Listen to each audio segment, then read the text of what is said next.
Hello' guys, এয়া কালি আমাৰ ছোৱালীজনী বাৰ্থডে আছিলে। এয়া বাৰ্থডে মানে চেলিব্ৰেট কৰি আছে, অলপ সৰু হোৱা আৰু মানে মাহঁতে নাছিলে। মই পেহী ছোৱালীজনী আৰু এই বৌ ছোৱালীজনী মাতি আনিলোঁ। সেইটো ককা বহি আছিলে, সিহঁতি বেলুন চেলুন ফুলোৱাই মেলি আৰু এইবোৰ অলপ আৰু ষ্টাইল মানে ডেক'ৰেশ্যন বুলি নহয়, হ'লেও অকণমান আৰু সজাইছে আৰু এয়া হোৱাৰ পিছত মই অকণমান এনেই কৰি দেখালোঁ।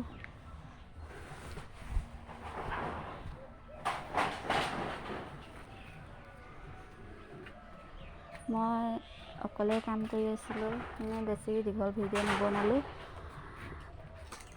এদিন দাদী বহি আছিলে, ল'ৰা ছোৱালীবোৰ অহাৰ পিছত আৰু মানে দেৰি হ'ল আৰু মাহঁতি আহি পালেহি আৰু তেনেকুৱাতে কেক কটাৰ সময়ত সিহঁতলৈ ৰৈ আছিলোঁ কেক কাটিবলৈ। এতিয়া অহাৰ পিছত কেক কাটিছে। এজনী মই হয়,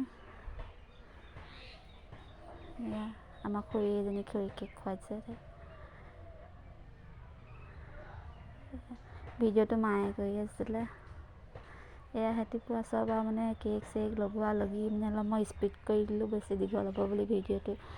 কেক চেক লগোৱা মেলা সেই চব কৰিয়ে থাকিলে। মোক একদম চকুৱে টকুৱে ভৰাই দিলে। মই একদম মানে চকুৱে নেদেখা হৈ গৈছিলোঁ। তাৰপৰা ক'লোঁ আৰু খুৰীজনী কেকবোৰ ভগাই পেলাই দি দিয়ক ল'ৰা ছোৱালীকেইটাক।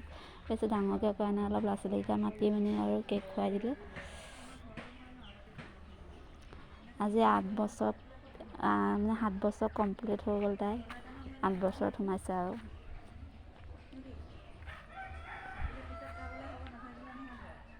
এয়া সিহঁতৰ মুখে আমাৰ মুখখন চাওক কেনেকুৱা কৰি হ'ল।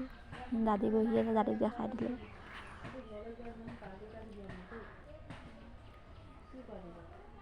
এয়া চবকে আৰু অলপ অলপ তুলিলোঁ, ল'ৰা ছোৱালীবোৰ দেখাইছোঁ। সিহঁতৰো মুখে একদম মানে কেকে ফুৰ্তি হৈ গ'ল আৰু আমাৰ ছোৱালীজনী আকৌ দাঁত এটা আগৰ নাই দেই, তাই দাঁতটো সৰি গ'ল।